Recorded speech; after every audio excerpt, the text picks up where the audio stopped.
Guys, thanks for tuning in. This is Optibotimus coming at you with another video review. And today we're going to be taking a look at the new Transformers Generations Combiner Wars Legend Class Decepticon Blackjack. Now what's really cool about Blackjack is much like Powerglide transformed into a gun for the Superion, Blackjack here actually serves a purpose for Menasor. If you come around here to the side, you can see that he actually fills in and kind of makes up the chest for Menasor. Now I'll touch on more about that here in a little bit, but for the package you can see it's very standard, I guess. You got the open clamshell, you got Transformers here along the side, you got the Generations logo, as well as a really cool image of Blackjack on the background here. I really dig it. Now it also does include a collector card that just has this image on it and then that on the back. They're kind of pointless. Not a super big fan of them, but you come around here to the back, you see that he transforms in 7 steps. You got his vehicle mode as well as his robot mode, and it says right up here at the top, he's a clever warrior and calculates the odds and hatches his plan.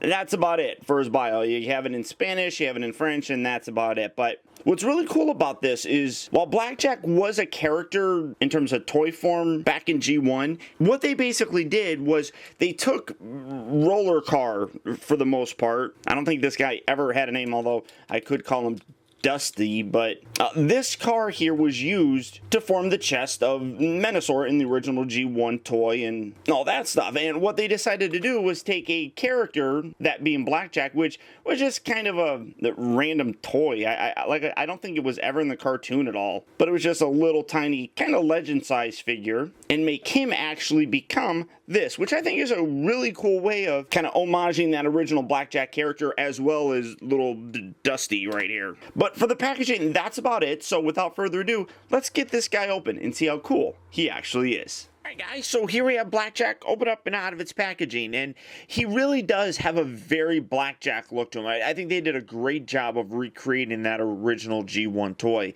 Unfortunately, I don't have it. I do only have the piece that he's kind of meant to resemble, or purpose, I guess, that he's meant to kind of fill in the whole Stunticon thing. But I mean, vehicle wise, he looks really cool, and like I said, has that Blackjack look, especially here with his kind of goldish windows. I really dig that. You actually got some really nice paint throughout here. I mean, you got this very dark gray. I don't want to say it's black, like pulling in a gun. I mean, this is black. This is very, very dark gray. I don't even know what color that you would call it, or I guess I could use this as a comparison of black and the color of this guy. But some other nice colors. I mean, you got some purple bits right here. You got some purple on the side here. You got some nice silver for his headlights. You got a nice Decepticon logo. Really very cool. You can see these 2 little slots right here. This is designed for his weapon and also his chest piece, kind of in his combined mode. One thing that I noticed though is it doesn't seem to really go in very well. It's like on an angle. I don't know. It's weird. It's not something I'm really all that happy with. And honestly, the fact that this guy combines is cool, but I think it could be a lot better. Now, coming back here and bringing in Motormaster, I mean, here you can see his torso configuration. You just take this, you got these 2 little posts that stick out, and then you got these little holes on the underside of them. You just take this and you put this in. One way it holds in well, that way obviously doesn't. And honestly, neither way stays in all that great. That's a little bit better, but you can't really rotate it around. And honestly, I don't know why, because the posts look like they're about the same size. The holes look like they're about the same size. I mean, that it can stay in there, but you shake it and it's going to come out. So depending on what configuration you like, if you want to have it like this, you can do it like that. But the best way is honestly that, and that stays in a whole lot better. Now, you can leave it like this, which does give more of the, you know, like chest piece, like that kind of look for it.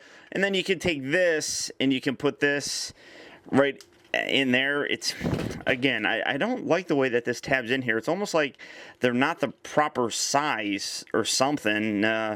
Or it's really hard to tell, honestly, how they want you to do it. But getting that in there, kind of pushing, I mean, that's obviously the way that it's supposed to be, but it's like it does not fit on the other side, so I don't understand it. But then you just take this, kind of line that up, you put that in there, and that's the torso look for him. Well, without these bits down, I should put these up, I guess. So this is the torso form, but honestly, I mean, it's, I don't know. It's a weird kind of look. I don't particularly like this on here. And taking this off, now that's really stuck in there.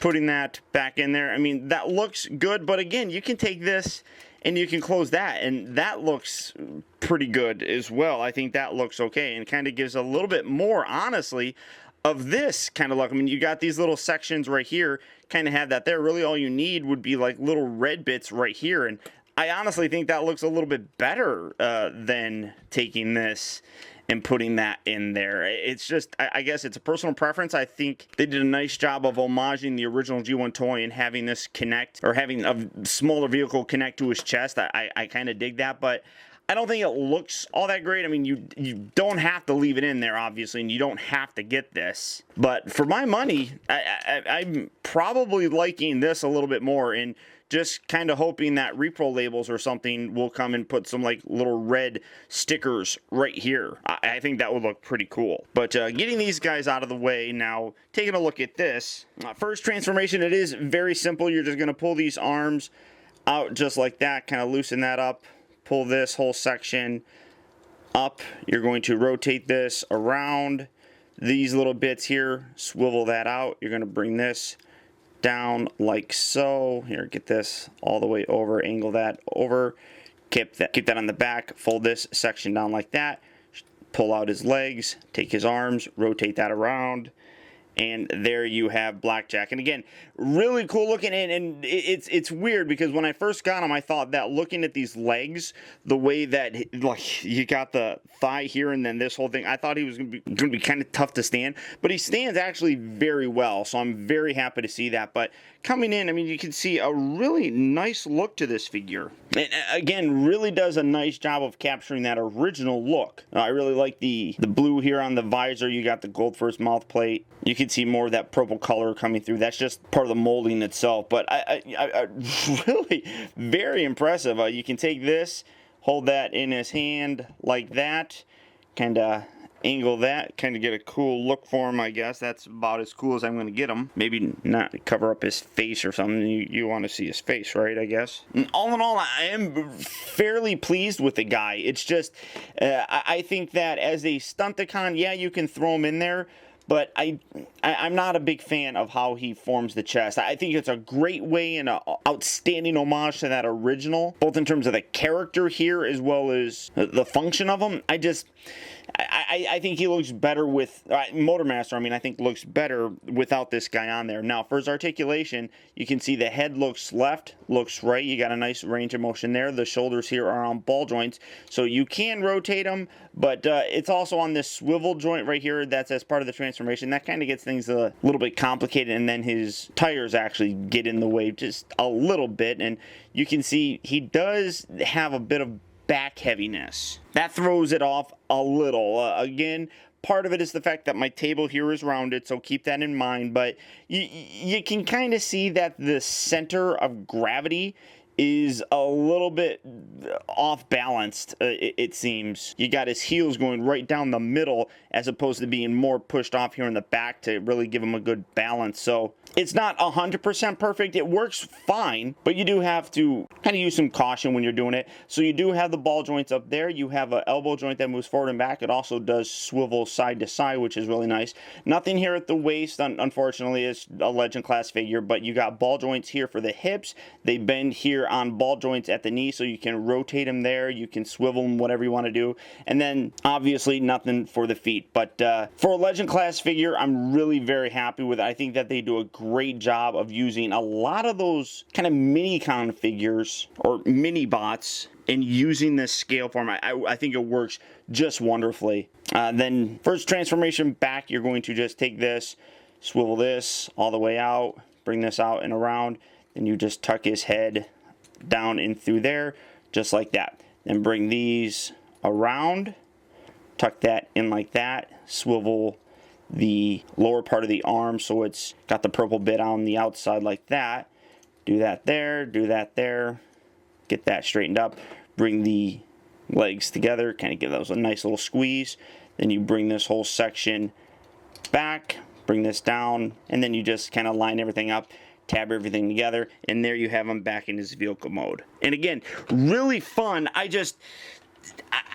It's one of those things where, much like Power Glide, just seems kind of pointless in terms of this whole combined award thing. I love the fact that they included it, and this is a figure that I like and I do recommend, but I don't think looks all that great incorporated with Motormaster, much like I didn't think that Power Glide looked all that great as a gun. It's still a great toy, and as I said, I do recommend him still. I just think he's better individually. So if this is a figure that you're interested in, he is slowly starting to come out in retail, so good luck and happy hunting. But if you can't find them, there's always Big Bad Toy Store. So all you have to do is click on the link down in the video description. You go to Big Bad Toy Store where this guy's in stock, and you can pick him up and add him to your collection today. But beyond that, guys, that's about it. So once again, I want to thank you for tuning in. This has been Optibotimus. Don't forget that you can keep in touch with me by liking my Facebook page at facebook.com/teambotimus and by following me over on Twitter at twitter.com/optibotimus. Also, I'd encourage you to check out my new website at optibotimusreviews.com, where you can see all my videos from the previous week, see what I have coming up for future release, and also get your very own Optibotimus t-shirt.